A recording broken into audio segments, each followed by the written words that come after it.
Magandang gabi sa mga taong handang isugal ang lahat para sa isang pangarap. Sabi nila, libre ang mangarap. Pero sa isla ng Siquijor, may isang lihim na balon na hindi tumatanggap ng barya.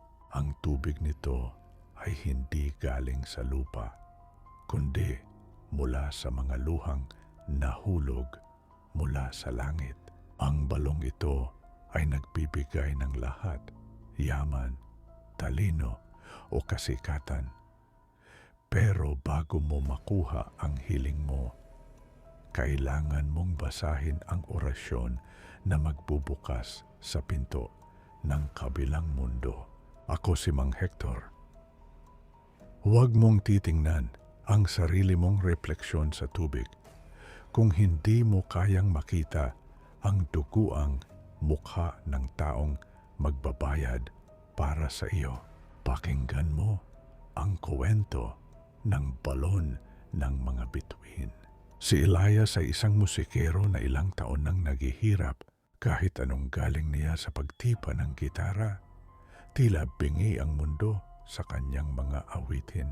Sa kanyang desperasyon, nilakbay niya ang pinakamadilim na bahagi ng kagubatan sa Siquijor para hanapin ang balon ng mga bituin.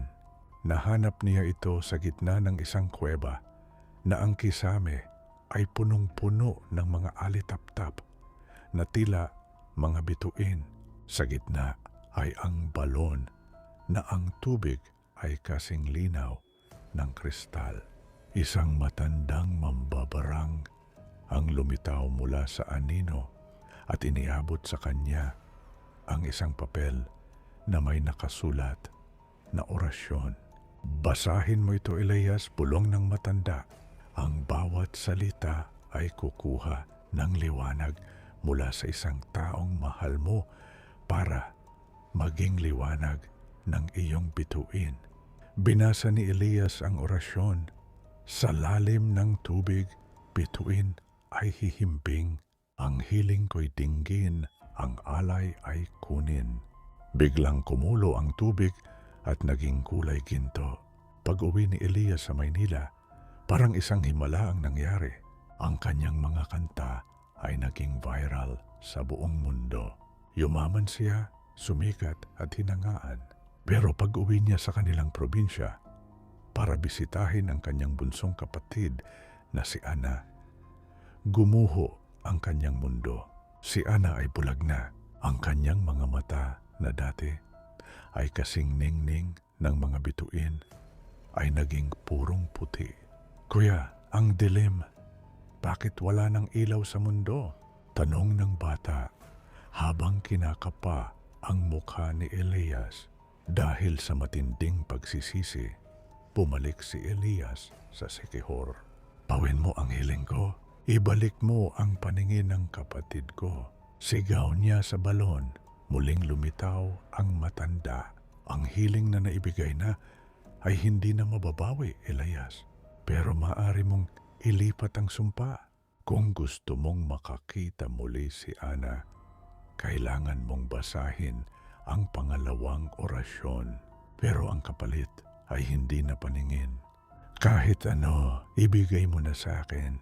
Hiyaw ni Elias. Binasa niya ang pangalawang orasyon. Nang matapos siya, biglang nakarinig si Elias ng isang tinig mula sa loob ng balon. Ang tinig ni Ana. Kuya, nakakakita na ako. Pero kuya, bakit ang daming taong may sungay sa paligid mo? Bakit ang itim ng langit? Napatingin si Elias sa kanyang sariling mga kamay. Nakikita niya ang kanyang sarili, pero nakikita rin niya ang mga kaluluwa ng mga taong kinuhaan niya ng pagkakataon para sumikat. Ang orasyon ay hindi lang nagbalik ng paningin ni Ana. Binuksan nito ang third eye ng bata para makita ang lahat ng demonyong nagbabantay kay Elias. Ngayon, bawat segundong sikat, si Elias Bawat segundong kumakanta siya sa entablado, nakikita ni Ana ang mga itim na kamay na nakapulupot sa leeg ng kanyang kuya. Dahan-dahang hinihigop ang hininga nito hanggang sa wala nang matira.